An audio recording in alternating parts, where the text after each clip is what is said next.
All right. Well, hello, hello. Welcome back to another edition of the Upset Special here at the Transfer Portal CFB, brought to you by No Context CFB as well. Back for another edition. Unfortunately, without our dearest Liam this time, but we have me and Josh back. The wheel is going to be back, so we're still sure to have plenty of fun this week.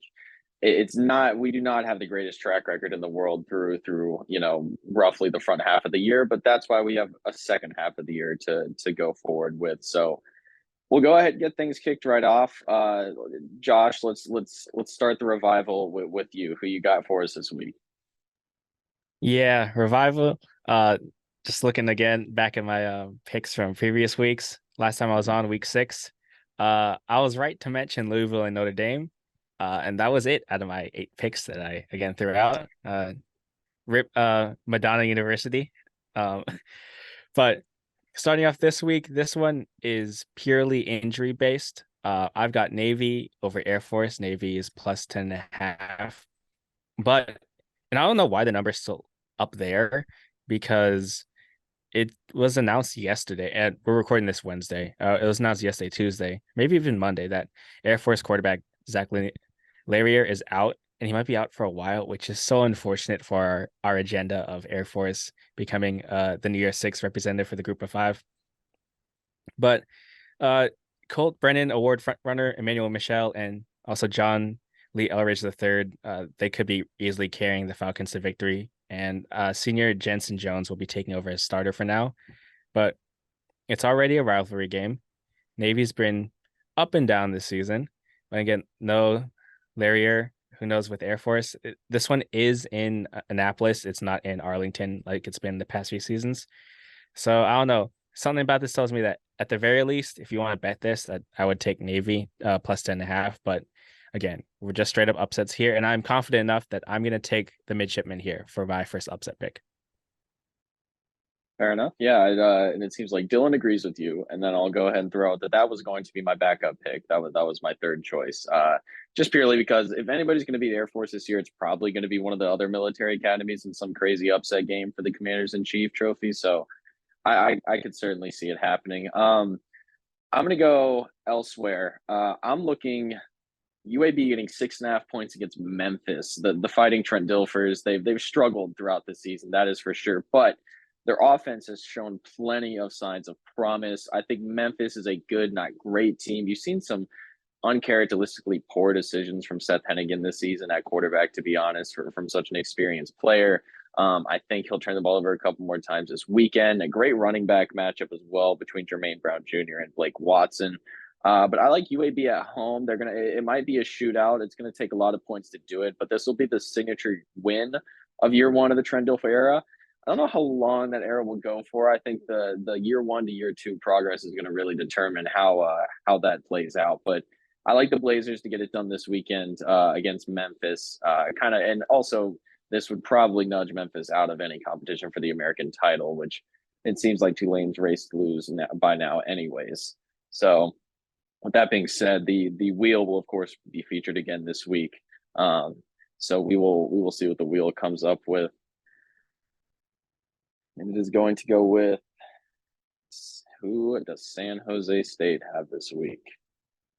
I almost want to say they're on a bye, or are they favored? That'd be highly unfortunate. Against, I mean, we could take whoever they're playing. Yeah, I think just take whoever they're playing. Is it? I want to say almost Nevada. Is it Nevada they got? Now that San Diego State is Nevada. San Jose State in the bye. No, Utah State at home. Who is the favorite? Is the question. That's a tough draw. I feel like Utah State should be favored in this, but that is close. San Jose State -4. So we're taking Utah State +4 against San Jose State at the road. That's a phenomenal. If anybody out there is betting on any of these picks, I think that's actually a really good pick. Cooper Lega has been a great quarterback throughout this year. They were very close taking out Fresno last week. San Jose State's got a great offense in its own right, but in a shootout, I mean, I think either team could totally take that one. But I'll throw it to you, Josh, for your second pick as well. Yeah, the wheel feels like it just kind of went with a coin flippy game, and that's point spread wise, that's wide enough where we're gonna give it to the wheel. Sometimes the wheel has picked like straight up coin flip games, and we can't allow that, or like 1 or 2 point spread, so can't allow that. But yeah, 4 is enough. Yeah, I was surprised Um, to see it before. Yeah. I've got again. I've said time and again that I'm going with my head versus my heart, and I keep picking with my heart, and it keeps going wrong. But honestly, we're here for the content. But the problem is I have two picks which are content worthy picks. It just depends on which one I feel like I like better as like an actual pick. Hmm, I think we have time. I'll go into the other one later. I'm gonna take Houston plus 23 and a half versus All right. Texas. Um this so this is again just a lot of just of these picks are vibe picks for me. This game kind of feels like Houston's it's in Houston. They're gonna have some home juice. You know, they've been wanting to get into the Big 12 and play Texas forever. And Texas really hasn't wanted to play them just because they're like, whatever, you guys, the little brother, we don't care. Mhm. Uh, Houston's got home juice. You know, they are coming off that crazy Hail Mary win against West Virginia. Texas is coming off a bye. So it's kind of one of those where it's like, okay, is this going to be an emotional letdown for Houston? Plus, Texas is coming in sharper off a bye week. But there's also the other side where a team coming off a bye week, especially in college football, they might be a little sloppier. They might not be as focused. And especially playing a should be an overmatched team in Houston, Texas might come out a little sleepy to start with. And I mean, Houston did play that game against West Virginia was last Thursday, so it's kind of a mini buy for Houston. So it's not exactly long enough to like get unfocused, but just long enough, you know, where you can come in feeling well rested, a little bit more mentally sharp there. And I don't know, it's just something about this game feels a little weird, where maybe after just like a quarter and a half, it might be close, and honestly, Texas might run away with it because that's kind of what they've done against lower teams that they should be beating up on. But I don't know. There's something about this. I really like Houston. Donovan Smith has always been fun. And at the end of the day, probably the Longhorns are gonna win. So this isn't I don't really feel that great about this one. But I don't know. There's just something really speaking to me about, you know, Texas. Even, again, just like the Wyoming game is sticking with me. Or I realize Wyoming is a really good team, and like we've been big on Wyoming here, but they were very close with Wyoming at home. And then at the very end, they're just like, oh, we have better athletes, and we're going to go to our athletes and just spam that button in the fourth quarter. Houston, they have some dudes. And, you know, Dana Holgerson still probably coaching for his job. I feel like Houston might have some razzle up their sleeves. So I'm going to take the Cougars over the Longhorns. And Adam, once again, going against Texas. I haven't learned. We haven't And learned. a brutal shout out to Adam as well. I mean, that gives us all the points we need today, to be honest, because I was worried about my point spreads but not being enough. But you took care of that. I do. I mean, I think a lot of it depends on what version of Donovan Smith we get this weekend from Houston. A lot of it depends. Does Matthew Golden return another kickoff return touchdown? That can make a huge difference in the game as well. You know, Houston has game changing players. It's just will they put it together for 4 quarters? I agree. I think Holgerson, Neil Brown has done the best like overall job of saving his job this season, but Dana Holgerson probably did the best individual job. Not that he did much himself for the end of that game, but like just Houston winning that game saved his skin for at least a little bit longer. But I don't hate the pick. I think Houston's going to keep it closer than 23 for sure. Just because Texas kind of maybe a little bit sleepy coming off that bye and then lost to Oklahoma. I think they're going to handle business, but it's such a big game for the state of Texas and that area. There's going to be a lot too much riding on it for it to be a complete blowout. Um, for my pick, and I hate doing this. I've been so high on them all season long. In the group of five watch, they've been a treat to watch. I've been cheering for them to go undefeated and claim their own national championship because they can do that this year. But I think tomorrow night, James Madison is going to suffer their first loss of the season. They're only getting Ooh. 3.5 points against Marshall. It's honestly a tighter spread than I would think, but Marshall coming off angry off a tough loss to Georgia State that kind of knocked them down a peg in the Sun Belt, but you still got Rasheen Ali on that team, who was phenomenal last week, showing off his ability to catch and run the ball. And on that one crazy play where it looked like he didn't even have it for half a second. The Marshall defense struggled a bit last week. I think they're going to rebound as well. Jordan McLeod in that offense is incredibly tough to contain, but I see on the road them maybe stumbling a bit. Marshall was one of 3 teams to beat them last season. I think they can make it 2 in a row this year and get it done. It's tough for me to pick because man, James Madison's been fun to watch and fun to cheer for this season. And I hope they go 11-1 after this game. But I'll I'll take the Thundering Herd. They get back into the conference title race and kind of make things happen. But if James Madison wins, goes undefeated, claim a national championship, I implore you, Dukes. Um, as for the Wheels pick, the Wheel went somehow even bolder than you. So apparently, after taking down Oregon last week, Washington's going to return home and then lose to Arizona State, is what the Wheel says is going to happen. The Fighting Kenny Dillinghams are going to walk in there. Cameron Scadaboo is going to run for 250 yards and 5 touchdowns. They're going to take down Washington, dominate time possession, keep the ball out of Michael Penix's hands. Boom, they win that game. Signature year 1 win for Kenny Dillingham. Josh, your thoughts? I mean, that sounds like the Pac-12. That sounds like how the Yes. Pac-12 goes. And I mean, Yes. um, I don't It's know after who dark. Arizona It's State's after dark. exactly. I don't know who Arizona State's starting quarterback. It might be Bourget, probably again. If it was, goodness gracious, I'm forgetting the freshman quarterback who they have, who's been injured and out for a while. If they had him, Rashada, Jaden I'd Rashada. feel, yeah, thank you. I'd feel a lot more confident if they had him. I had this. I did the preview for both teams for our preview magazine. I had this as a sneaky like flip, sneaky game for both teams where Arizona State like might snipe Washington. It might be a letdown game, especially after coming off such a crazy win against Oregon. But I feel like just the Huskies are just gonna bomb. So they're gonna go back to just bombs away again and like really freely bombs away against Arizona State. And Arizona State doesn't have the secondary, but at the same time, you can see some crazy stuff and big Cameron Skyboo fans over here. So again, I wouldn't be surprised to see him like, oh, look up, oh, he has 200 yards in the third quarter, and it's a 17-17 game for some reason. So Yeah. honestly, not a bad pick by the Wheel. We're just picking straight up upsets again, not against the spread. So just swing for the fences. Yeah. Why not? Why not? Exactly. So the Wheel went bold with that one as well. Very tough one. Dylan sent in his picks. He agreed with you on Navy over Air Force. He went with that as well. His second one, and there's two sides to this coin. He picked Minnesota over Iowa. And so on one hand, you've got, wow, Minnesota's defense can totally limit that Iowa offense to like 14 points tops.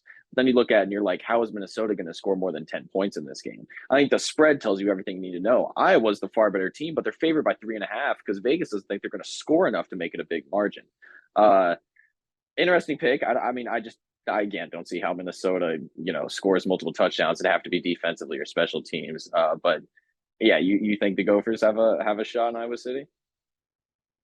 I think they have a shot. Just because Iowa's offense is so bad, and they're without Cade McNamara, they're without Eric All. Their only weapon is their running back, who I apologize to Iowa. The only player I know in Iowa is Caitlin Clark. Shout out to Caitlin Clark. Uh, And I mean Tory Taylor, I guess the punter. But mhm.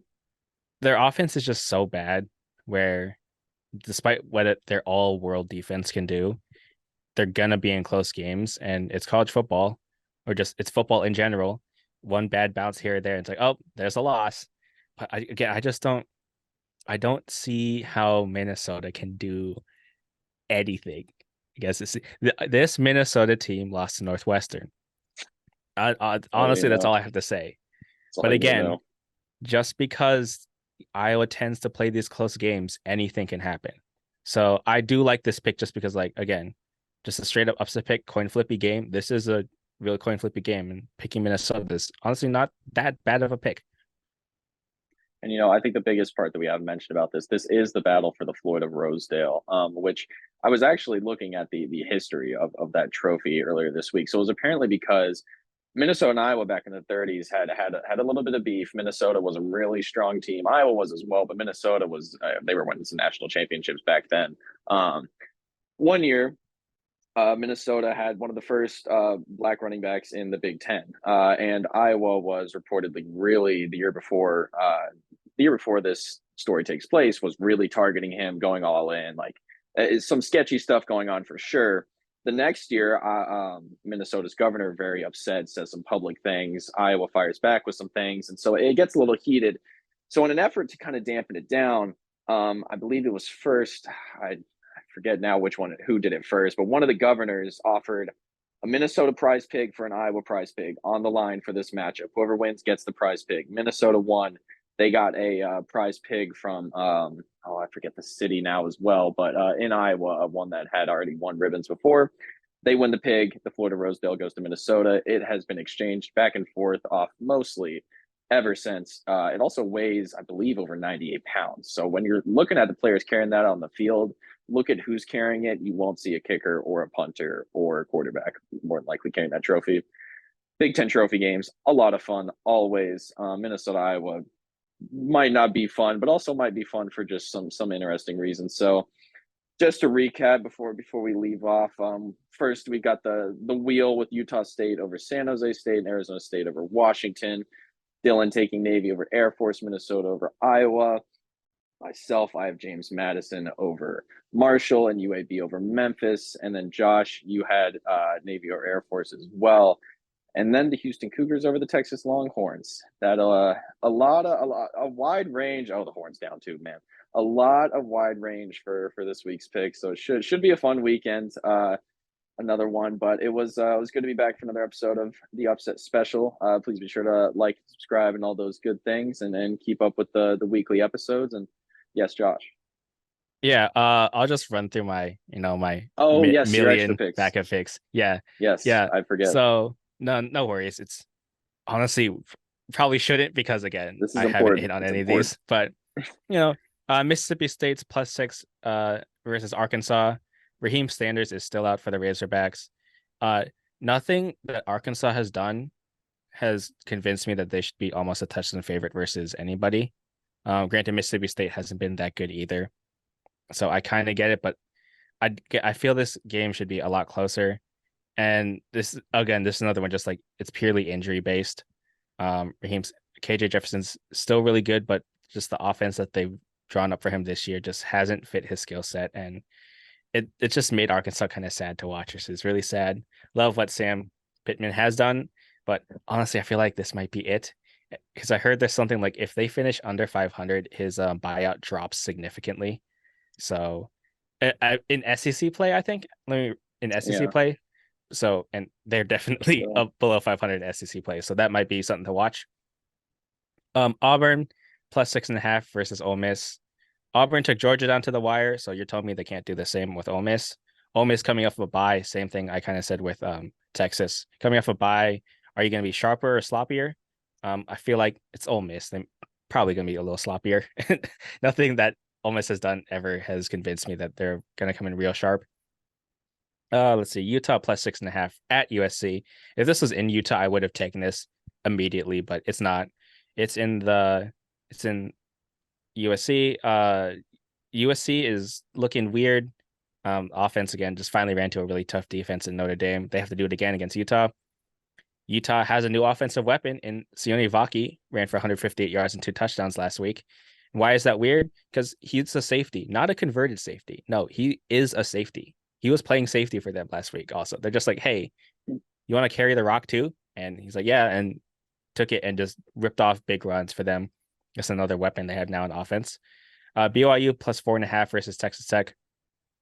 BYU's been a little up and down, but its 2 losses have been on the road against its Big 12 opponents. Finally, they get to welcome Texas Tech in. And we already saw Texas Tech have to travel a little bit to the west, up in the mountain areas against Wyoming, and they lost that one. It feels kind of the same thing. This was a big swing. This is when I had highlighted months ago when I was talking about non-conference games I was interested in. I didn't take it because just not confident at all. But Army is +30 at LSU. Option teams, no matter what, are always going to be a pain. And Army they're not option anymore. They're still option based, but they pass a little more. But Bryson Daly has shown that he can throw the ball a little bit. So the Black Knights might be a problem for LSU. Might keep it close for a little bit before LSU's passing game just takes over and just demolishes them. And then finally, this was the one I was debating with Houston. Louisiana Monroe +17 at Georgia Southern. There's a principle that a lot of people talked about. I don't really know how true it is. I've never actually checked, but people always brought it up enough where I believe in it, where it's the body blow principle. The team playing like Alabama or Georgia, the next week, they're also going to lose. Even if they beat Alabama or Georgia, the next week they're going to lose or play it real close just because they had to play Alabama or Georgia. And those guys they're beating you up. Georgia Southern just got beat up by James Madison, who I'd say is the G5 equivalent of like an Alabama or Georgia, just because it's like how they play you, and they're gonna beat you up, and you're gonna be feeling it the next week. UL Monroe, it's been tough. They've won like week one, then had like another win against like an FCS team, and it's been like 4 straight losses. But they've been feisty. They almost beat Texas State. Um, Shout out to the Sickos committee. UL Monroe mentioned, and honestly, I'm gonna be rooting for them. It's Battle of the Birds. The Warhawks are going to take down the Eagles. That's one that I really really wanted to pick, but at the end of the day, I felt a little bit stronger because UL Monroe has to go into Georgia Southern, where Houston gets Texas at home. But yeah, that's the other one that I would have picked. So yeah, those are my other picks. Um, uh, don't really feel. Honestly, I'm gonna say that this week I don't really feel confident about any of the picks. This is the first week where I really haven't felt confident about any of them. Even the Air Force and Navy one, where Air Force is on their backup QB, I just feel like Air Force is still so good with Michelle and John Lee Elridge III. They're just too good. Technically fullbacks, but they're running backs. Those are two awesome running backs who can just ground Navy into a pulp. But maybe finally, I'm feeling down the dumps. I'm just picking just to pick. Finally, I'm gonna hit on my 2 actual picks and hit on the rest of my suggestions, and we're gonna be right back into it. Yeah, exactly. I mean, this is the kind of week where we just get everything correct. We're throwing stuff at a wall. We're seeing if it sticks. We're seeing. I mean, the wheel was throwing stuff out there. We're gonna see what happens. But yeah, the second half of the season, rally against this week for the upset special. 100% accuracy from here on out to place all of your life savings on all of our bets. But with that being said, that does wrap up another episode. Like, subscribe, all that fun stuff. Leave your upset picks for the week kind of in the comments, or send them our way through Twitter and all of the social media means. But for Josh and Parker, that is another episode of Upset Special. We will see you guys next week.